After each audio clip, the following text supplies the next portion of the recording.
Well, hello guys. So, today I welcome you in the history classes and I'm going to start the pre-Gupta period. हम लोग अभी तक Maurya Mauryan as को ख़त्म कर चुके थे, मौर्यन एरा को ख़त्म कर चुके थे। यहाँ पे हम लोगों ने बात करी थी चंद्रगुप्त की, जहाँ पे हम लोगों ने बात करी थी बिंदुसार की, जहाँ पे हम लोगों ने बात करी थी अशोका की। उसके बाद आए थे उनके कुणाल, दशरथ और भागीरथ। तो ये जो थे ये इम्पोर्टेंट थे। उसके बाद भी इनका चैप्टर क्लोज हो गया था। बात कर लेते हैं प्री गुप्ता एरा की। तो प्री गुप्ता एरा में हम अगर देखते हैं तो इंडिया में कुछ चेंजेस आ रहे थे। तो इंडिया में एक डायनेस्टी नहीं रूल कर रही थी, ढेर सारी डायनेस्टी एक साथ आ चुकी थी। जिसमें अगर हम बात कर लेते हैं कि कुछ तो फॉरेन डायनेस्टीज़ थी, कुछ यहाँ की नेटिव डायनेस्टीज़ थी। तो फॉरेन डायनेस्टी में जो चार इंपॉर्टेंट डायनेस्टी हैं, जो कि हमारा क्या कहते हैं, आपका ये जो वेस्टर्न इलाका है, जो नॉर्थ वेस्टर्न इलाका है, जो पाकिस्तान वाला इलाका आ जाता है, पाकिस्तान हो गया, अफ़गानिस्तान हो गया, तो यहाँ से कुछ डायनेस्टीज़ इंडिया में इन्वेट करती हैं। तो जिनमें से चार इंपॉर्टेंट डायनेस्टीज़ हैं। पहली है Indo Greek, then the second one is Scythians, जिसको हम लोग शाक्य से भी कहते हैं हिंदी में। फिर आई थी आपकी पर्थियंस, परथीनाज। फिर आई थी आपकी कुशान्स। तो ये चार इंपॉर्टेंट हैं आपके लिए, आपके एग्ज़ाम पॉइंट ऑफ व्यू से। बात कर लेते हैं इंडो ग्रीक की। इंडो ग्रीक जो थी, इसमें इम्पॉर्टेंट क्या है? इंडो ग्रीक में इम्पॉर्टेंट ये है कि इनका जो most famous Indo Greek ruler was Menander. Menander, जो कि हिंदी में यहाँ मतलब इंडिया में जिसको मिलिंदा के नाम से जानते हैं। ये इसका जो टाइम पीरियड कहा गया है वो है 165 से 145 BC। तो इसके बीच में इसका जो राज चला था, he was an Indo Greek ruler, his name was Menander. Hindi में इसको मिलिंदा कहते हैं, मिलिंदा। ठीक है। तो इसने क्या किया था, ये इंडिया आता है, ये बौद्धिज़्म में कन्वर्ट हो जाता है, ये बुद्धिस्ट बन जाता है। नागसेना एक है, वो इसे कन्वर्जन करवाते हैं। इसका होता क्या है कि इन दोनों की आपस में हो जाती है बहस, और आपको पता ही इंडिया बहस में आ गए हैं। ये जो नागसेना होते हैं, ये यहाँ के बहुत बड़े थिंकर थे, तो इनसे बहस में कोई जीत नहीं सकता था। दोनों की लड़ाई मतलब दोनों की बहस होती है, बहुत मतलब एक क्रिएटिव बहस, वो नहीं कहूँगा कि लड़ाई होती है। क्रिएटिव बहस में रिजल्ट ये निकलता है कि जो मिलिंडा होता है वो बौद्धिज़्म को अपना लेता है। और फिर इसने एक टेक्स्ट भी लिखा था जिसको मिलिंदा पन्हाव के नाम से जानते हैं, जो कि इंग्लिश में अगर कहें तो the questions of Melinda, the questions of Menander. तो ये बात हुई थी। और बात कर लेते हैं कॉइन्स की। तो इंडो ग्रीक में पहली बार ऐसा हुआ था। Greek was the first to issue the coins which can be definitely attributed to the king and also the first to issue the gold coin in India. तो इंडिया में सबसे पहले गोल्ड कॉइन का कॉन्सेप्ट जो लाया है वो है इंडो ग्रीक्स। ठीक है फ्रेंड्स, इंडिया में सबसे पहले गोल्ड कॉइन्स इंडो ग्रीक्स लेके आए हैं। सेकेंड हम लोग जो डायनेस्टी, अब यहाँ से इंडो ग्रीक की जो इंपॉर्टेंट पॉइंट्स थे वो ख़त्म होते हैं। अब हम लोग बात करते हैं सेकेंड फॉरेन डायनेस्टी की, जो कि हमारी है शाक्य से या साइथियंस। तो साइथियंस या शाक की बात कर लेते हैं। तो इसमें इम्पोर्टेंट क्या है, जब जैसे ही ग्रीक इंडिया पे अपना रूल करके गए हैं, तुरंत शाक ने आया, कंट्रोल किया, बहुत लार्ज एरिया को ऑक्युपाई करते हैं। जितना ग्रीक नहीं कर पाए थे उतना शाक्य कर ले गए थे। A king of Ujjain who called himself Vikramaditya defeated Shaks and era called Vikram Samvad is reckoned from event of him victory over the Shak in 57th BC। तो एक जो किंग है जो अपने आप को इसमें बस यही इम्पोर्टेंट है, जब ये शाक को डिफीट करते हैं तो उनको जो उपाधि मिलती है वो विक्रमादित्य की उपाधि मिलती है। विक्रमादित्य फर्स्ट इन्हीं को कहा गया है।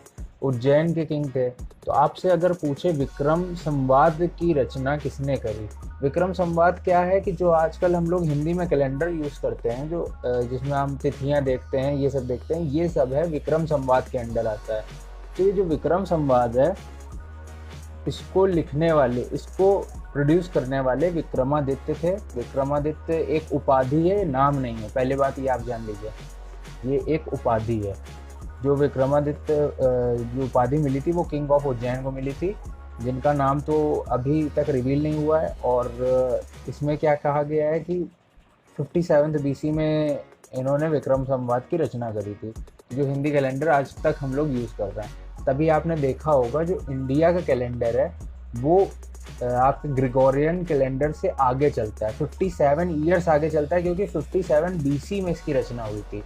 तो अगर मान लीजिए अभी 2018 चल रहा है, तो 2018 प्लस 57 आप जोड़ लेंगे, जितना आएगा वो आपका विक्रम संवाद के अंदर आता है। चौथी डायनेस्टी की बात कर लेते हैं। तो चौथी डायनेस्टी जो थी, तीसरी डायनेस्टी जो थी, पहली तो हमने इंडो ग्रीक्स की बात करी, उसके बाद हमने करी शाक की बात। अब जो तीसरी डायनेस्टी है वो है पार्थियंस। तो जो पार्थियन डायनेस्टी थी ये आपकी शाक के बाद आती है। पार्थियन डायनेस्टी में क्या इंपॉर्टेंट है, the most famous Parthian king was Gondophernes, who ruled from 1980 to 45 AD। अब देखिए यहाँ पे एक चेंज आया है, जो शाक के जस्ट बाद आपका शाक एंड पार्थियंस के बीच में आपका BC से AD में कन्वर्ट हो रहा है। तो एक चीज़ आप याद रखिएगा, अगर आपसे पूछता है कि ये कन्वर्जन किसके टाइम पे हुआ था, तो आप ये कह सकते हैं विक्रम संवाद के बाद और पार्थियंस के आने से पहले ये चेंज हो गया था। तो पार्थियंस का बात कर लेते हैं। तो 1980 to 45 AD का जो मोस्ट फेमस पार्थियन किंग था वो था Gondophares, in whose reign Saint Thomas is said to have to come to India. Saint Thomas इन्हीं के रूलिंग के टाइम पे इंडिया आए थे, ठीक है। इन्होंने, सेंट थॉमस ने इंडिया में क्या किया था, सेंट थॉमस ने इंडिया में क्रिश्चियनिटी को बढ़ावा दिया था, उसका स्प्रेड किया था। जैसे अगर मैं बात कर लेता हूँ बुद्धिज़्म की, तो अशोक का जो लड़का हुआ करता था जिसका नाम था महेंद्र, उसको अशोका ने भेज दिया था श्रीलंका में बुद्धिज़्म को फैलाने के लिए। ठीक उसी प्रकार सेंट थॉमस जो होते हैं वो इंडिया आते हैं क्रिश्चियनिटी को फैलाने के लिए। और एक इम्पॉर्टेंट बात मैं बता दूं, जो मैंने आपको अभी बताया था कि गोल्ड कॉइन्स का जो सबसे पहले यूज़ हुआ था वो इंडो ग्रीक्स के टाइम में हुआ था, लेकिन इंडिया में गोल्ड कॉइन्स का यूज़ जो लाए थे वो हमारी चौथी फॉरेन डायनेस्टी लाई थी, जो कि कुषाण डायनेस्टी है।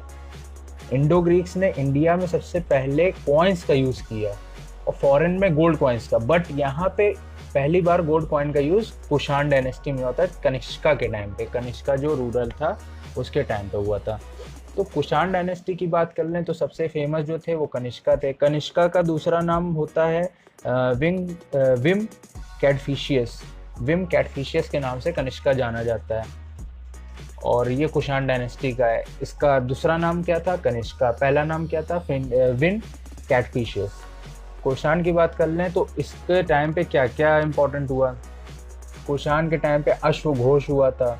अश्वघोष जो लिखा गया था, बायोग्राफी थी बुद्धिज़्म की, अरे बुद्धा की, गौतम बुद्धा की बायोग्राफी थी।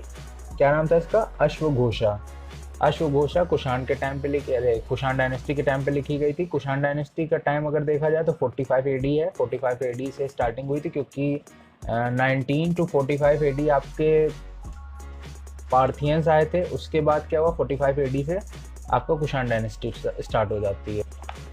अश्वघोष ने क्या लिखा था, बुद्ध चरित्र लिखा था। अश्वघोष written the book named as Buddha चरित्र, which is the biography of Gautam Buddha, ठीक है।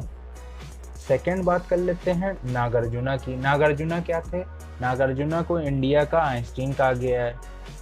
तो इन्होंने क्या, थ्योरी ऑफ रिलेटिविटी सबसे पहले इन्होंने ही डिस्कस कर ली थी। अब आप मानेंगे नहीं ये बात, थ्योरी ऑफ रिलेटिविटी तब के टाइम पे डिस्कस हो चुकी थी यहाँ इंडिया में नागार्जुना द्वारा।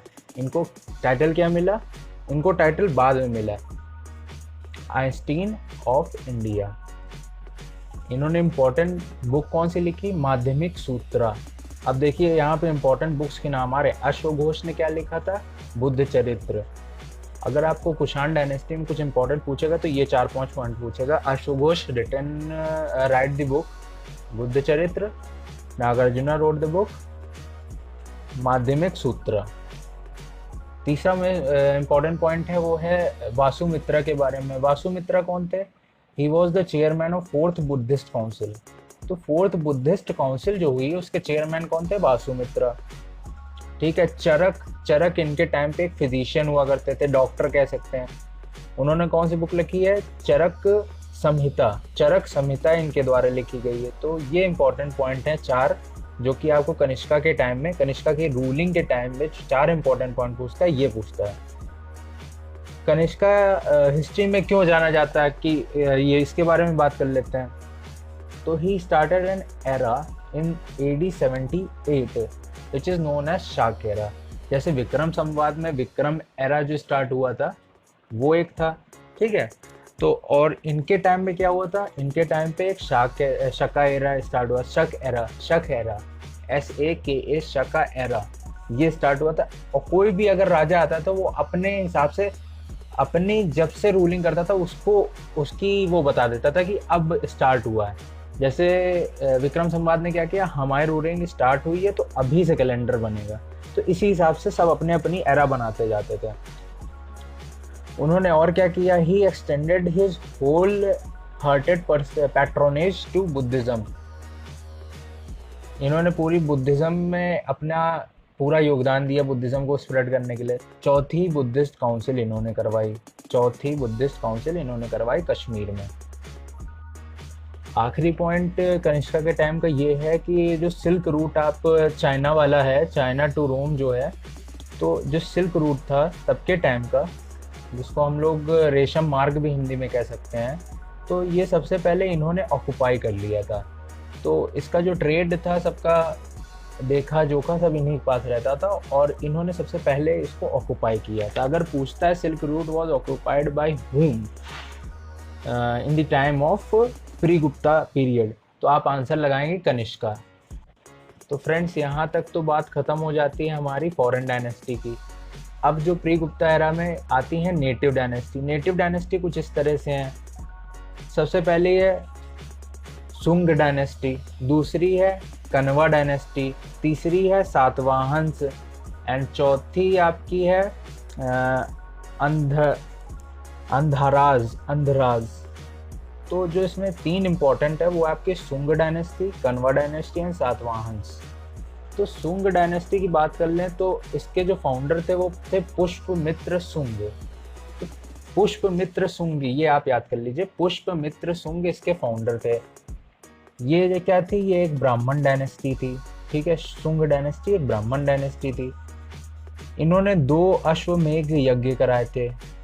मोस्ट इंपॉर्टेंट पॉइंट है, अश्वमेघ यज्ञ जो हुए थे वो सुंग डायनेस्टी के पुष्पमित्र सुंग के रूलिंग के टाइम पे हुए थे। 2 इंपॉर्टेंट हैं, 2 अश्वमेघ यज्ञ, ठीक है।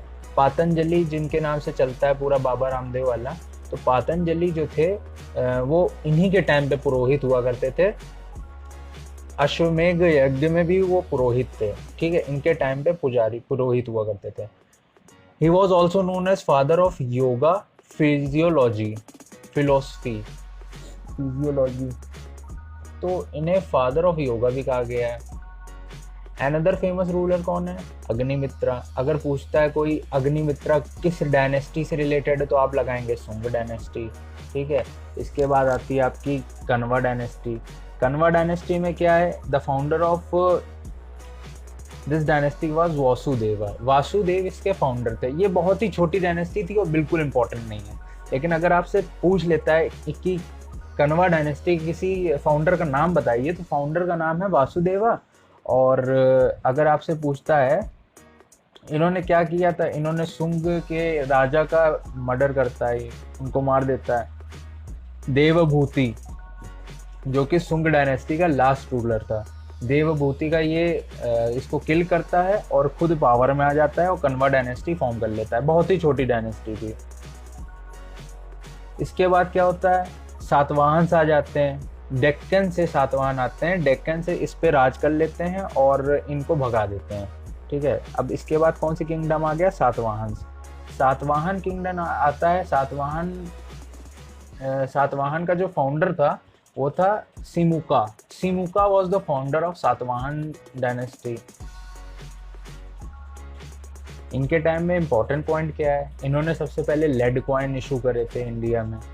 तो lead coin was firstly introduce by Satavahana. ठीक है, दे इंट्रोड्यूस भूमि अनुदान, जो लैंड ग्रांट सिस्टम होता है ये भी सातवाहन द्वारा इंट्रोड्यूस किया गया है यहाँ पे। तो सातवाहन में इंपॉर्टेंट पॉइंट ये हो गया।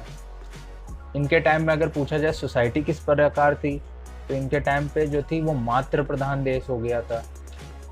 इतने दिन से मतलब इतने वर्षों से पितृ प्रधान चला आ रहा था, लेकिन इनके टाइम पे ऐसा हुआ कि मातृ प्रधान हो चुका था। तो अब जो इन सब चैप्टर में जो प्री गुप्ता एरा में मैंने आपको जो डायनेस्टीज बताई हैं, इसमें जो मेन याद रखने वाले पॉइंट्स हैं वो कुछ इस तरह से हैं। सबसे पहले मिलांद पानो, द क्वेश्चन ऑफ मिलांद, ये बुक लिखी गई थी किसके द्वारा, मिनेंडर के द्वारा। कब लिखी गई थी, इसने क्या किया था, जब बुद्धिज्म में कन्वर्ट हो जाता है, बुद्धिस्ट बन जाता है, जब बुद्धिज्म को अपना लेता है, नागसेना द्वारा ही अपनाता है बुद्धिज्म को। ठीक है, ये टाइम था इंडो ग्रीक्स का। इंडो ग्रीक्स में क्या इंपॉर्टेंट है, एक तो मिलिंद पानो इम्पॉर्टेंट है, दूसरा ये इम्पॉर्टेंट है इंडो ग्रीक्स में कि इन्होंने सबसे पहले गोल्ड कॉइन्स का यूज़ किया। इंडिया में सबसे पहले कॉइन्स का यूज़ किया, लेकिन बाहर गोल्ड कॉइन्स का यूज़ किया। बात कर लेते हैं सेकेंड डायनेस्टी की, तो शाक्य डायनेस्टी। शाक्य डायनेस्टी में क्या था, शाकाज में डायनेस्टी में जो इम्पोर्टेंट पॉइंट है कि इसमें थे आपके इम्पोर्टेंट ये था कि आपका ग्रीक हार जाता है और शाक्य आ जाता है, कंट्रोल कर लेता है, इंडिया में और एक्सपैंड कर देता है। विक्रम संवाद की स्टार्टिंग शाक्य डायनेस्टी से हुई है। तो विक्रमादित्य जो उज्जैन के राजा थे, उनको जो टाइटल मिला था विक्रमादित्य, उसके बाद ही शाक्य डायनेस्टी का एंड हो जाता है, जब विक्रम संवाद बन जाता है। फिर आते हैं पार्थियंस। पार्थियंस में क्या इंपॉर्टेंट है, पार्थियन में इंपॉर्टेंट है जो सेंट थॉमस थे, वो यहाँ पे आके इंडिया आके क्रिश्चियनिटी को बढ़ावा देते हैं, उसको और आगे फैलाते हैं, स्प्रेड करते हैं क्रिश्चियनिटी को। तो इसमें ये इंपॉर्टेंट पॉइंट है। कनिष्का की बात कर लेते हैं कुषाण डायनेस्टी में, तो गोल्ड कॉइन सबसे पहले इंडिया में कनिष्का लेके आया था। अश्वघोष द्वारा किताब लिखी गई थी बुद्ध चरित्र, जिसमें बुद्धा की बायोग्राफी है। ठीक है, उसके बाद है नागार्जुन। नागार्जुन इंडिया का आइंस्टीन कहा गया है, जिन्होंने किताब लिखी थी माध्यमिक सूत्र। फिर है वासुमित्रा। वासुमित्रा ने क्या कराया था, चेयरमैन थे फोर्थ बुद्धिस्ट काउंसिल के। ठीक है, फिर उसके बाद आते हैं चरक। चरक क्या थे, फिजिशियन थे। ठीक है, चरक संहिता, इन्होंने ये किताब लिखी। कनिष्का को क्यों जाना जाता है, क्योंकि इसने शाक एरा की स्टार्टिंग करी थी 78 AD में। ठीक है, और पूरा इसने फोर्थ बुद्धिस्ट काउंसिल भी हेल्ड करवाई थी कश्मीर में। ठीक है, बात कर लेते हैं नेटिव डायनेस्टीज़ की। तो सबसे पहली है सुंग डायनेस्टी। सुंग डायनेस्टी में पुष्पमित्र सुंग फाउंडर थे। ठीक है, ब्राह्मण डायनेस्टी थी। उसके बाद क्या है, पातंजलि यहाँ के फेमस जो वो हुए हैं, पातंजलि जो बहुत ही फेमस पुरोहित हैं, इन्होंने 2 अश्वमेघ यज्ञ कराए थे। फादर ऑफ योगा भी कहा जाता है इनको। अदर फेमस रूलर की बात करें तो अग्निमित्रा। कन्वा डायनेस्टी। कन्वा डायनेस्टी की स्टार्टिंग किसने करी, वासुदेव ने। वासुदेव किसको मार के आता है, वासुदेव ने किसको हराया था, वासुदेव ने हराया था आपके देवाभूति को। देवभूति किसके थे, सुंग डायनेस्टी के। ठीक है, उसके बाद सातवाहन आ जाते हैं। सातवाहन डेक्कन से हमला करते हैं, और इनको हरा देते हैं। सातवाहन के टाइम में क्या इंपॉर्टेंट है, सक्सेसर थे आपके मौर्यंस के, डेक्कन में सक्सेसर थे ये। ठीक है, सातवाहन में क्या आया था, मातृ प्रधान देश हो गया था। सिमुखा इसके फाउंडर थे, और लेड कॉइन सबसे पहले इशू हुए थे, और भूमि अनुदान या लैंड ग्रांट सिस्टम इनके टाइम पे आया था। तो यहाँ तक बात हो गई आपकी सातवाहन की। अब जो एक लास्ट डायनेस्टी बचती है वो है अंधराज। ये ज़्यादा इम्पोर्टेंट नहीं है, बट इसमें क्या है कि अगर देखा जाए तो most important king was Gautami पुत्र सातकर्णी, जो कि राज किए हैं 106 AD से 130 AD तक। When there is the power and prestige of Satavahana to greater height, Satavahana की पावर और प्रेस्टीज को इसने और बढ़ाया है आंध्राज में। तो बस यहीं तक हमारी फॉरेन डायनेस्टी और नेटिव डायनेस्टी जो कि प्री गुप्ता पीरियड में थी उसका एंड होता है। और तब तक के लिए आप लोग बने रहिए मेरे चैनल पे, तब तक के लिए देखते रहिए and stay tune. Good bye.